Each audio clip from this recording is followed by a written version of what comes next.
Hi ಎಲ್ಲ ವಿದ್ಯಾರ್ಥಿಗಳಿಗೂ educate Karnataka ಚಾನಲ್ಗೆ ಸ್ವಾಗತ. KCET ರಿಸಲ್ಟ್ ಅನೌನ್ಸ್ ಆದ ನಂತರ ಮುಂದೆ ಆಪ್ಷನ್ ಎಂಟ್ರಿ ಸ್ಟಾರ್ಟ್ ಆಗುತ್ತೆ. ಆ ರಿಸಲ್ಟ್ ಅನೌನ್ಸ್ ಆದಾಗಿನಿಂದ ಆಪ್ಷನ್ ಎಂಟ್ರಿ ಸ್ಟಾರ್ಟ್ ಆಗೋವರೆಗೂ ಕೂಡ ಅಂದ್ರೆ ಮಿಡ್ಲ್ ಟೈಮ್ ಇರುತ್ತೆ. ಅದರಲ್ಲೂ ಕೂಡ ಹಲವಾರು ಸ್ಟೆಪ್ಸ್ ಅಂಡ್ ಪ್ರೊಸೀಜರ್ಸ್ ಇರುತ್ತೆ. ಅದ್ರ ಬಗ್ಗೆನೇ ಈ ವಿಡಿಯೋದಲ್ಲಿ ಡೀಟೇಲ್ ಆಗಿ ನಿಮಗೆ ಇನ್ಫಾರ್ಮೇಶನ್ ಹೇಳ್ತಾ ಇದ್ದೀನಿ. ನಂತರ ನಿಮ್ಮ ರಿಸಲ್ಟ್ ಮುಂದೆ 6 to 7 days ಅಲ್ಲಿ ಅನೌನ್ಸ್ ಆಗುತ್ತೆ. ನಂತರ ನಿಮ್ಗೆಲ್ರಿಗೂ ಕೂಡ ರಿಸಲ್ಟ್ಗೋಸ್ಕರ ಆಲ್ ದ ಬೆಸ್ಟ್. ರಿಸಲ್ಟ್ ಬಗ್ಗೆ ಟೆನ್ಷನ್ ಮಾಡ್ಕೊಳ್ತಾ ಟೈಮ್ ವೇಸ್ಟ್ ಮಾಡೋ ಬದಲು ನೆಕ್ಸ್ಟ್ ಪ್ರಾಸೆಸ್ ಆಪ್ಷನ್ ಎಂಟ್ರಿ, ಅದರ ಪ್ರಿಪರೇಷನ್ ಸ್ಟಾರ್ಟ್ ಮಾಡ್ಕೊಳ್ಳಿ. ಯಾಕಂದ್ರೆ ಮುಂದೆ ಒಂದೇ ಸಲ ಆಪ್ಷನ್ ಎಂಟ್ರಿ ಸ್ಟಾರ್ಟ್ ಆಯ್ತು ಅಂತ ಹೇಳಿದ್ರೆ ಅವಾಗ ಸಡನ್ ಅನೌನ್ಸ್ ಮಾಡ್ಬಿಡ್ತಾರೆ. ಸಡನ್ ಅಂದ್ರೆ ಹಂಗಲ್ಲ, ಟೈಮ್ ಕೊಟ್ಟಿರ್ತಾರೆ. ಬಟ್ ಅನೌನ್ಸ್ ಮಾಡಿದ ತಕ್ಷಣ ಒಂದು 4 days ಟೈಮ್ ಇದೆ ಅಥವಾ 5 days ಟೈಮ್ ಇದೆ ಆಪ್ಷನ್ ಎಂಟ್ರಿ ಮಾಡೋದಕ್ಕೆ. ಅವಾಗ ನನಗೆ ಕಾಲೇಜ್ ಬಗ್ಗೆನೇ ಗೊತ್ತಿಲ್ಲ, ಟೆನ್ಷನ್ ಆಗುತ್ತೆ.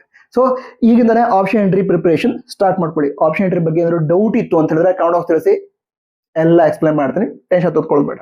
ಸರಿ, ಈಗ ಈ ರಿಸಲ್ಟ್ ಅನೌನ್ಸ್ ಆಗುತ್ತೆ. ರಿಸಲ್ಟ್ ಅನೌನ್ಸ್ ಆದ ನಂತರ ನೆಕ್ಸ್ಟ್ ಪ್ರಾಸೆಸ್ ಆಪ್ಷನ್ ಎಂಟ್ರಿ.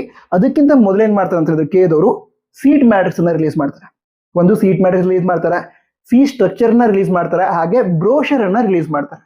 ಇದು ತುಂಬಾ ಅಂದ್ರೆ ತುಂಬಾ ಇಂಪಾರ್ಟೆಂಟ್. ನಿಮ್ಮ ಕಂಪ್ಲೀಟ್ ಕೌನ್ಸಿಲಿಂಗ್ ಗೆ ಇದು ಹೆಲ್ಪ್ ಮಾಡುತ್ತೆ.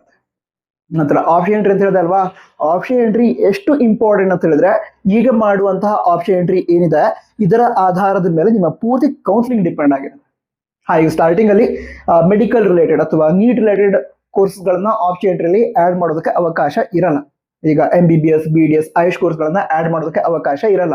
ಆದ್ರೆ KCET ರಿಲೇಟೆಡ್ ಕೋರ್ಸಸ್ ಏನಿದೆ, ಈಗ engineering, nursing, veterinary, agriculture, forestry, sericulture, pharmacy, so ಈ ಎಲ್ಲಾ ಕೋರ್ಸ್ಗಳಿಗೆ ಸಂಬಂಧ ಆಪ್ಷನ್ ಎಂಟ್ರಿ ಮಾಡಬಹುದು.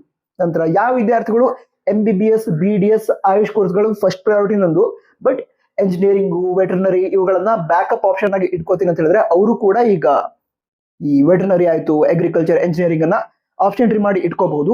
ಮುಂದೆ ಈ MBBS, BDS, ಆಯುಷ್ ಕೋರ್ಸ್ಗಳ ಆಪ್ಷನ್ ಎಂಟ್ರಿ ಸ್ಟಾರ್ಟ್ ಆದ್ಮೇಲೆ ಅವುಗಳಿಗೆ ಸಂಬಂಧ ಕೋರ್ಸ್ ಅನ್ನು ಕೂಡ ಇದೇ ಆಪ್ಷನ್ ಎಂಟ್ರಿ ಲಿಸ್ಟ್ ಗೆ ಆಡ್ ಮಾಡ್ಕೋಬಹುದು. ನನ್ಗೆ ಗೊತ್ತು ಆಪ್ಷನ್ ಎಂಟ್ರಿ ಬಗ್ಗೆ ನಿಮಗೆ ಡೌಟ್ ಇದೆ ಅಂತ, ಕಮೆಂಟ್ ಮಾಡಿ. ಏನೇನು ಡೌಟ್ ಇದೆ ಅದೆಲ್ಲ ಕಮೆಂಟ್ ಮಾಡಿ. ಓಕೆ, ಸರಿ. ಹಾಗಿದ್ರೆ ಮುಂದೆ ಈಗ ರಿಸಲ್ಟ್ ಅನೌನ್ಸ್ ಆದ್ಮೇಲೆ ಏನಾಗುತ್ತೆ ಅಂತ ಹೇಳಿದ್ರೆ ಮೊದಲೇದಾಗಿ ಫೀ ಸ್ಟ್ರಕ್ಚರ್ ನ ರಿಲೀಸ್ ಮಾಡ್ತಾರೆ. ಹಾಗಾದ್ರೆ ಫೀ ಸ್ಟ್ರಕ್ಚರ್ ಅಂದ್ರೆ ಏನು ಇದನ್ನ ಹೇಳೋದಾದ್ರೆ, ಈಗ ಎಂಜಿನಿಯರಿಂಗ್ ಆಗಿರಬಹುದು, ನರ್ಸಿಂಗ್ ಆಗಿರಬಹುದು, ವೆಟರ್ನರಿ ಆಗಿರಬಹುದು, ಅಗ್ರಿಕಲ್ಚರ್, ಇವುಗಳಿಗೆಲ್ಲ ಒಂದು ವರ್ಷಕ್ಕೆ ಇಂತಿಷ್ಟು ಫೀಸ್ ಅಂತ ಇರುತ್ತಾ. ಆ ಫೀಸ್ ಏನಿದೆ ಅದನ್ನ ಮೆನ್ಷನ್ ಮಾಡಿರ್ತಾರೆ. ಅದರಲ್ಲೂ ಕೂಡ ಗೌರ್ಮೆಂಟ್ ಸೀಟ್ಸ್ ಇರುತ್ತೆ, ನಂತರ ಏಡೆಡ್ ಸೀಟ್ಸ್ ಇರುತ್ತೆ. ಸೊ ಈ ರೀತಿ ಇದ್ದಾಗ ಅವುಗಳಿಗೆ ಫೀಸ್ ಅಷ್ಟಿದೆ ಅದನ್ನು ಕೂಡ ತಿಳಿಸಿರ್ತಾರೆ. ನಂತರ SNQ ಕೋಟಾ ಅಂತ ಇರುತ್ತೆ, ಸೂಪರ್ ನ್ಯೂಮರಿ ಕೋಟಾ. ಇದು ಎಂಜಿನಿಯರಿಂಗ್ ಕೋರ್ಸ್ಗೆ ಮಾತ್ರ ಇರೋದು. Okay, SNQ quota under seat ಸಿಕ್ತು ಅಂದ್ರೆ ಅದಕ್ಕೆ ಫೀಸ್ ಎಷ್ಟಿದೆ ಇದನ್ನೆಲ್ಲ ಆ ಫೀ ಸ್ಟ್ರಕ್ಚರ್ ಅಲ್ಲಿ ಮೆನ್ಷನ್ ಮಾಡಿರ್ತಾರೆ. ಮತ್ತೊಂದು ಇಂಪಾರ್ಟೆಂಟ್ ವಿಷಯ ಗಮನದಲ್ಲಿ ಇಟ್ಕೊಳ್ಳಿ. ಏನು ಅಂತ ಹೇಳಿದ್ರೆ ಆ ಫೀ ಸ್ಟ್ರಕ್ಚರ್ ಅಲ್ಲಿ ಏನು ಫೀಸ್ ಅನ್ನ ಮೆನ್ಷನ್ ಮಾಡಿರ್ತಾರೆ ಅದನ್ನ ನೀವು ಒಂದೇ ಸಲ ಪೇ ಮಾಡ್ಬೇಕಾಗತ್ತೆ. ಅಂದ್ರೆ ಈಗ ಸೀಟ್ ಅಲಾಟ್ ಆಯ್ತು ಅನ್ಕೊಳ್ಳೋಣ, ಫಸ್ಟ್ ರೌಂಡ್ ಅಲ್ಲೋ ಯಾವ್ದೊಂದು ರೌಂಡ್ ಅಲ್ಲಿ ನಿಮ್ಗೆ ಸೀಟ್ ಅಲಾಟ್ ಆಯ್ತು, ಅವಾಗ ಇಂತಿಷ್ಟು ಫೀಸ್ ಅಂತ ಕೊಟ್ಟಿರ್ತಾರೆ. ಆ ಫೀಸ್ ಅನ್ನ ನೀವು ಒಂದೇ ಸಲ ಪೇ ಮಾಡ್ಬೇಕು, ಇನ್ಸ್ಟಾಲ್ಮೆಂಟ್ ಮೇಲೆ ಪೇ ಮಾಡೋದಕ್ಕೆ ಅವಕಾಶ ಇರಲ್ಲ. ಮತ್ತೊಂದು ಇಂಪಾರ್ಟೆಂಟ್ ಪಾಯಿಂಟ್ ಏನು ಅಂತಂದ್ರೆ, ನೀವು ಅದನ್ನ ಪೇ ಮಾಡ್ತೀರಾ, ಪೇ ಮಾಡಿದ ನಂತರ ಕಾಲೇಜ್ಗೆ ಅಡ್ಮಿಷನ್ ಹೋದಾಗ ಅಲ್ಲಿ ಕೂಡ ಕೆಲವು ಕಾಲೇಜ್ಗಳಲ್ಲಿ ಫೀಸ್ ಅನ್ನ ಕೇಳ್ತಾರೆ. ಅದಕ್ಕೋಸ್ಕರ ಕೆಲವೊಂದು ಕಾಲೇಜ್ಗಳಲ್ಲಿ ತುಂಬಾ ಜಾಸ್ತಿ ಫೀಸ್ ಕೇಳಿದ್ವು ಇದೆ, ಹೆಚ್ಚಿನದಾಗಿ ನರ್ಸಿಂಗ್ ಕಾಲೇಜ್ಗಳಲ್ಲಿ. ಸೊ ನೀವು ನರ್ಸಿಂಗ್ ಮಾಡ್ಬೇಕು ಅಂತಿದ್ರೆ ಅಥವಾ ಯಾವುದೇ ಕೋರ್ಸ್ ಮಾಡ್ಬೇಕು ಅಂತಿದ್ರೆ ಆಪ್ಷನ್ ಎಂಟ್ರಿ ಕಾಲೇಜ್ ಲಿಸ್ಟ್ ಏನ್ ಮಾಡ್ತೀರಾ, ಕಾಲೇಜ್ ಲಿಸ್ಟ್ ಅಲ್ಲಿ ಯಾವ್ಯಾವ ಕಾಲೇಜ್ ಇದೆಯೋ ಆ ಕಾಲೇಜ್ ಅನ್ನ ಗೂಗಲ್ ಅಲ್ಲಿ ಸರ್ಚ್ ಮಾಡಿ ನಿಮಗೆ ಆ ಕಾಲೇಜ್ನ ಕಾಂಟ್ಯಾಕ್ಟ್ ನಂಬರ್ ಸಿಗುತ್ತೆ. ಕಾಲ್ ಮಾಡಿ ಈಗ ಕೌನ್ಸಿಲಿಂಗ್ ಥ್ರೂ ಅಡ್ಮಿಷನ್ ಮಾಡ್ಕೋತೀವಿ ಅಂತ ಹೇಳಿದ್ರೆ ಕಾಲೇಜ್ ಬಂದಾಗ ಎಷ್ಟು ಫೀಸ್ ಪೇ ಮಾಡೋದಿರುತ್ತೆ ಅಂತ ಕೇಳಿ. ಅವ್ರು ಈ ವರ್ಷದ ಇದುವರೆಗೆ ಡಿಸೈಡ್ ಆಗಿಲ್ಲ ನಮ್ದು ಅಂತ ಹೇಳಿದ್ರೆ ಹಿಂದಿನ ವರ್ಷ ಎಷ್ಟಿತ್ತು ಅಂತ ಕೇಳಿ ಐಡಿಯಾ ಸಿಗುತ್ತೆ ನಿಮಗೆ ಕಾಲೇಜ್ಗೆ ಹೋದಾಗ ಎಷ್ಟು ಫೀಸ್ ಕೇಳ್ತಾರೆ ಅಂತ. ಓಕೆನಾ? ಸೊ ಈ ರೀತಿ ಫೀ ಸ್ಟ್ರಕ್ಚರ್ ಇರುತ್ತೆ. ಆ ಫೀ ಸ್ಟ್ರಕ್ಚರ್ ಅಲ್ಲಿ ಎಲ್ಲಾ ಕೋರ್ಸ್ಗಳಿಗೆ ಸಂಬಂಧ, ಎಲ್ಲ ರಿಸರ್ವೇಶನ್ಗಳಿಗೆ ಸಂಬಂಧ ಎಷ್ಟು ಫೀಸ್ ಇರುತ್ತೆ ಅದ್ರ ಡೀಟೇಲ್ಸ್ ಕೊಟ್ಟಿರ್ತಾರೆ. ಓಕೆ, ಅದ್ರ ನಂತರ ಸೀಟ್ ಮ್ಯಾಟ್ರಿಕ್ಸ್ ಅದು ಕೂಡ ತುಂಬಾ ಇಂಪಾರ್ಟೆಂಟ್. ಆಪ್ಷನ್ ಎಂಟ್ರಿ ಕಾಲೇಜ್ಗಳು ಲಿಸ್ಟ್ ಮಾಡೋದಕ್ಕೆ ಅದಕ್ಕೆ ಹೆಲ್ಪ್ ಮಾಡೋದೇ ಅದು ಸೀಟ್ ಮ್ಯಾಟ್ರಿಕ್ಸ್. ನಂತರ ಆ ಸೀಟ್ ಮ್ಯಾಟ್ರಿಕ್ಸ್ ಒಳಗಡೆ ಏನಿರುತ್ತೆ ಅಂತ ಕೇಳೋದಾದ್ರೆ, ಈಗಾಗಲೇ ಹೇಳಿದಲ್ವಾ, ಈ ಎಲ್ಲಾ ಕೋರ್ಸ್ಗಳಿಗೆ ಸಂಬಂಧಿಸಿದಂತೆ ಯಾವ್ಯಾವ ಕಾಲೇಜ್ಗಳು ಇದಾವೆ, ಆ ಕಾಲೇಜಲ್ಲಿ ಸೀಟ್ಸ್ ಎಷ್ಟಿದಾವೆ, ಅದು ಕೂಡ ಕ್ಯಾಟಗರಿ ವೈಸ್. ಈ ಕ್ಯಾಟಗರಿ ರಿಸರ್ವ್ಸ್ ಎಷ್ಟಿದೆ, ಕನ್ನಡ ಮೀಡಿಯಂ ಕೋಟಾ ಆದ್ರೆ ಅದಕ್ಕೆ ಎಷ್ಟು ರಿಸರ್ವ್ಡ್ ಸೀಟ್ಸ್ ಇದಾವೆ, ಇದೆಲ್ಲ ಡೀಟೇಲ್ಸ್ ಇರುತ್ತೆ ಆ ಸೀಟ್ ಮ್ಯಾಟ್ರಿಕ್ಸ್ ಅಲ್ಲಿ. ಓಕೆ, ಆ ಸೀಟ್ ಮ್ಯಾಟ್ರಿಕ್ಸ್ ರಿಲೀಸ್ ಮಾಡ್ತಾರೆ. ಅದನ್ನು ಕೂಡ ಡೌನ್ಲೋಡ್ ಮಾಡ್ಕೊಂಡು, ಓಕೆ ನನಗೀಗ ವೆಟರ್ನರಿ ಕೋರ್ಸ್ ಮಾಡಬೇಕು ಅಥವಾ ಎಂಜಿನಿಯರಿಂಗ್ ಮಾಡಬೇಕು AIML ಅಲ್ಲಿ, ಹಾಗಿದ್ದಾಗ ಯಾವ್ಯಾವ ಕಾಲೇಜ್ಗಳಲ್ಲಿ ಅದನ್ನ ಆಫರ್ ಮಾಡ್ತಿದ್ದಾರೆ ಅದನ್ನು ಲಿಸ್ಟ್ ಮಾಡ್ಕೋಬಹುದು. ಅದ್ರ ಜೊತೆಗೆ ನನ್ನ ರ್ಯಾಂಕ್ ತುಂಬಾ ಚೆನ್ನಾಗಿ ಬಂದ್ಬಿಟ್ಟಿದೆ, ನನ್ನ ರ್ಯಾಂಕ್ ಚೆನ್ನಾಗಿ ಬಂದಿದೆ, ಅದಕ್ಕೋಸ್ಕರ ಒಳ್ಳೆ ಕಾಲೇಜಲ್ಲೂ ಕೂಡ ನಂಗೆ ಸೀಟ್ ಸಿಗುತ್ತೆ AIML ಗೆ. ಹಾಗಿದ್ರೆ ಅದನ್ನು ಕೂಡ ಆಡ್ ಮಾಡ್ಕೋತೀನಿ. ಇದು ಡಿಸೈಡ್ ಮಾಡೋದಕ್ಕೆ ಏನಾಗುತ್ತೆ, ಆ ಸೀಟ್ ಮ್ಯಾಟ್ರಿಕ್ಸ್ ನಿಮಗೆ ಹೆಲ್ಪ್ ಆಗುತ್ತೆ. ಸೀಟ್ ಮ್ಯಾಟ್ರಿಕ್ಸ್ ಯೂಸ್ ಮಾಡ್ಕೋಬೇಕು. ಯಾವ್ದಕ್ಕೆ ಹೇಳಿ? ಆಪ್ಷನ್ ಎಂಟ್ರಿ ಲಿಸ್ಟ್ ಮಾಡೋದಕ್ಕೆ. ನಂತರ ಆಪ್ಷನ್ ಎಂಟ್ರಿ ಯಾವ ರೀತಿ ಆಗುತ್ತೆ ಈ ವರ್ಷ, ಇದ್ರ ಬಗ್ಗೆ ಒಂದು ವಿಡಿಯೋನ ನಾನು ಅಪ್ಲೋಡ್ ಮಾಡಿದ್ದೀನಿ ಫಾರ್ ಮೆಂಬರ್ಸ್. ಸೊ ನೀವು ಕೂಡ ಆ ವಿಡಿಯೋನ ಯೂಸ್ ಪಡ್ಕೊಳ್ಬಹುದು. ಸಬ್ಸ್ಕ್ರೈಬ್ ಬಟನ್ ಪಕ್ಕದಲ್ಲೇ ಜಾಯಿನ್ ಬಟನ್ ಇದೆ, ಅದನ್ನ ಕ್ಲಿಕ್ ಮಾಡಿ ಮೆಂಬರ್ ಆದ್ರೆ ಆ ವಿಡಿಯೋ ಜೊತೆಗೆ ಹಲವಾರು ಇಂಪಾರ್ಟೆಂಟ್ ವಿಡಿಯೋಗಳನ್ನ ಮುಂದಿನ ದಿನಗಳಲ್ಲೂ ಅಪ್ಲೋಡ್ ಮಾಡ್ತಿರ್ತೀವಿ. ನಿಮ್ಮ ಡೌಟ್ಸ್ ಕಂಟಿನ್ಯೂಸ್ ಆಗಿ ಸಾಲ್ವ್ ಮಾಡ್ತಾ ಇರ್ತೀವಿ. ಸೊ ಮೆಂಬರ್ ಆಗಿ ಈ ಎಲ್ಲಾ ಫೆಸಿಲಿಟಿ ಯೂಸ್ ಅನ್ನು ನೀವು ಪಡೆದುಕೊಳ್ಬಹುದು. ಸರಿ ಆಯ್ತು. ಹಾಗಿದ್ರೆ ಸೀಟ್ ಮ್ಯಾಟ್ರಿಕ್ಸ್ ಆಯ್ತು, ನಂತರ ಫೀ ಸ್ಟ್ರಕ್ಚರ್ ಬಗ್ಗೆ ಕ್ಲಿಯರ್ ಆಯ್ತು. ನೆಕ್ಸ್ಟ್ ಯಾವುದು? ಬ್ರೋಷರ್. ಬ್ರೋಷರ್ ಅಂದ್ರೆ ಏನು ಅಂತ ಹೇಳಿದ್ರೆ ಕನ್ನಡದಲ್ಲಿ ಮಾಹಿತಿ ಪುಸ್ತಕ ಅಂತ ಕೊಟ್ಟಿರ್ತಾರೆ. ಈ ಮಾಹಿತಿ ಪುಸ್ತಕದಲ್ಲಿ ಏನಿರುತ್ತೆ ಅಂತ ಹೇಳಿದ್ರೆ ಕೌನ್ಸಿಲಿಂಗ್ ಅಲ್ಲಿ ಮುಂದೆ ಯಾವ್ಯಾವ ಸ್ಟೆಪ್ಸ್ ಇದಾವೆ. ಈ ವರ್ಷ pre round, first round, second round ಅಂತ ಹೇಳಿದ್ದಾರೆ. ಹಿಂದಿನ ವರ್ಷ first round, second round, second extend round ಅಂತ ಇರ್ತಿತ್ತು. ಈ ವರ್ಷ ಯಾವ್ದು ಹೇಳಿ? Pre round, first round, second round ಇರುತ್ತೆ ಅಂತ ಹೇಳಿದ್ದಾರೆ. ಸೊ ಅದರ ಮೀನಿಂಗ್ ಏನು? ಈಗ ಪ್ರೀ ರೌಂಡ್ ಬಗ್ಗೆ ನಮಗೂ ಕೂಡ ಕ್ಲಿಯರ್ ಆಗಿ ಗೊತ್ತಾಗ್ಬೇಕು.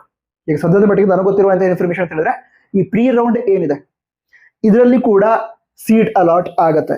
ಅಲಾಟ್ ಆದಂತಹ ಸೀಟ್ಗೆ ನೀವು ಅಡ್ಮಿಷನ್ ಅನ್ನ ಪಡೆದುಕೊಳ್ಬಹುದು ಪ್ರೀ ರೌಂಡ್ ಅಲ್ಲೂ ಕೂಡ. ಆದ್ರೆ ಯಾವ್ದಾದ್ರು ವಿದ್ಯಾರ್ಥಿಗಳಿಗೆ ನನಗೆ ಪ್ರೀ ರೌಂಡ್ ಅಲ್ಲಿ ಸಿಕ್ಕಿರುವಂತಹ ಸೀಟ್ ಅಷ್ಟು ಇಷ್ಟ ಇಲ್ಲ, ಅಲ್ಲಿ ಸಿಕ್ಕಿರುವಂತಹ ಸೀಟ್ ಅನ್ನ ಹೋಲ್ಡ್ ಮಾಡ್ಕೊಂಡು ನಾವು ನೆಕ್ಸ್ಟ್ ರೌಂಡ್ ಹೋಗ್ಬೇಕು ಅಂತ ಹೇಳಿದ್ರೆ ಅದಕ್ಕೂ ಕೂಡ ಅವಕಾಶ ಇರುತ್ತೆ.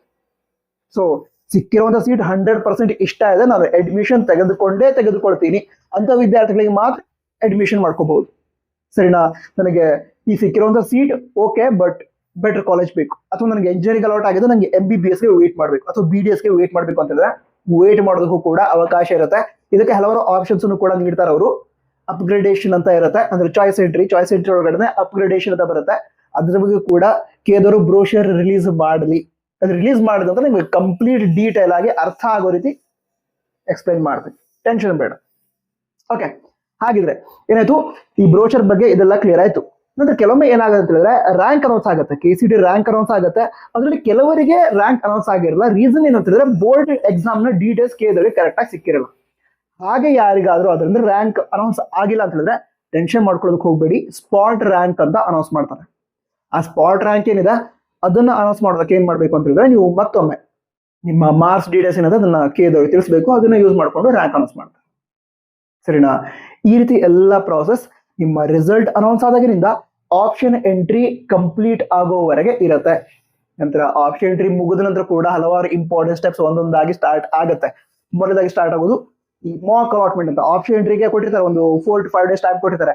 ಆಪ್ಷನ್ ಎಂಟ್ರಿ ಮುಗಿದ ತಕ್ಷಣ ಈ ಮಾಕ್ ಅಲಾಟ್ಮೆಂಟ್ ರಿಸಲ್ಟ್ ಅನ್ನ ಅನೌನ್ಸ್ ಮಾಡ್ತಾರೆ. ಸರಿನಾ? ಮಾಕ್ ಅಲಾಟ್ಮೆಂಟ್ ಅಂತಂದ್ರೆ ಡೆಮೋ ರೀತಿ, ಅದು ರಿಯಲ್ ಸೀಟ್ ಅಲಾಟ್ಮೆಂಟ್ ಅಲ್ಲ. ಓಕೆ, ನೀವು ಈ ರೀತಿ ಆಪ್ಷನ್ ಎಂಟ್ರಿ ಮಾಡಿದ್ದೀರಾ, ನಿಮ್ಮ ರ್ಯಾಂಕ್ ಈ ರೀತಿ ಇದೆಯಾ, ಈ ಕಾಲೇಜ್ ನಿಮ್ಗೆ ಸಿಗೋ ಚಾನ್ಸ್ ಇದೆ ನೋಡಿ ಅಂತ ಹೇಳ್ತಾರೆ. ಸಿಗತ್ತೆ ಅಂತಲ್ಲ, ಈ ಕಾಲೇಜ್ ನಿಮ್ಗೆ ಸಿಗೋ ಚಾನ್ಸ್ ಇದೆ ನೋಡಿ ಅಂತ ಹೇಳ್ತಾರೆ. ಇದೇ ಮಾಕ್ ಅಲಾಟ್ಮೆಂಟ್. ಅಂದ್ರೆ ಮಾಕ್ ಅಲಾಟ್ಮೆಂಟ್ ನಂತರ ಆಪ್ಷನ್ ಎಂಟ್ರಿನ ಮತ್ತೊಮ್ಮೆ ಶಫಲ್ ಮಾಡ್ಬೋದು, ಅಂದ್ರೆ ಎಡಿಟ್ ಮಾಡಿ ಚೇಂಜ್ ಮಾಡ್ಕೋಬಹುದು.